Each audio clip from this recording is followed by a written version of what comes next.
গায়ে দুর্গন্ধ তার মানে কি আপনি অপরিষ্কার? না, এর জন্য আপনাকে লজ্জায়ও পড়তে হয়, কিন্তু তার মানে এই নয় যে আপনি অপরিষ্কার। অনেকেই আছেন যারা প্রতিনিয়ত ওয়্যাক্সিং করে আন্ডারআর্মস পরিষ্কার করেন, হাত পা নখ সব পরিষ্কার করেন, ধোয়া জামা কাপড় পরছেন, তা সত্ত্বেও গায়ের থেকে দুর্গন্ধ বেরোচ্ছে। সেটা আপনাদের সকলের সামনে লজ্জায় ফেলে দিচ্ছে। তাই কিছু জিনিস যদি আপনারা মেনে চলেন তাহলে এই দুর্গন্ধের হাত থেকে আপনারা মুক্তি পেতে পারবেন। আমি বলছি 100% মুক্তি পেতে পারেন।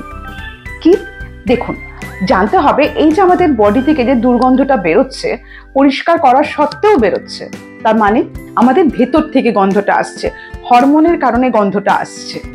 তাহলে আগে ভেতর পরিষ্কার করতে হবে। ভেতর পরিষ্কার করতে গেলে আমার ডিটক্স ওয়াটার তো সবসময় বলা রয়েছে, প্রতিদিন কিন্তু ডিটক্স ওয়াটার খেতে হবে যাতে শরীরের টক্সিনটা বেরিয়ে যায়। এটা গেল নাম্বার 1। পরে যেটা আমি বলবো, স্নানের জলের দিকে আপনাকে লক্ষ্য রাখতে হবে, চেষ্টা করতে হবে বাথ সল্ট দিয়ে স্নান করার। আর যেটা করতে হবে সেটা হচ্ছে একদম কম দামি একটা জিনিস, সেটা হচ্ছে ফিটকিরি। হ্যাঁ, ফিটকিরি আপনার শরীরের বা পায়ের সমস্ত জায়গার দুর্গন্ধ দূর করে দেবে। স্নানের জলে আপনি ফিটকিরি মিশিয়ে স্নান করবেন। হ্যাঁ, এখন কতটা ফিটকিরি মেশাতে পারেন? ফিটকিরি যদি পাউডার করে রাখেন তাহলে বলবো একদম 1 টিস্পুন, 1 বালতি জলে 1 টিস্পুন। ফিটকিরির বড় বড় দানা আছে, তো সেটা জলের মধ্যে গুলিয়ে নেবেন, তারপরে সেই জলটাতে স্নান করবেন, গায়ের দুর্গন্ধ চলে যাবে।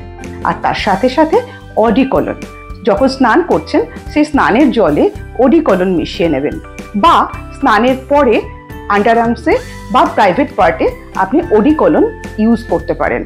এগুলো করে দেখুন, আমার মনে হয় গায়ের দুর্গন্ধ চলে যেতে বাধ্য।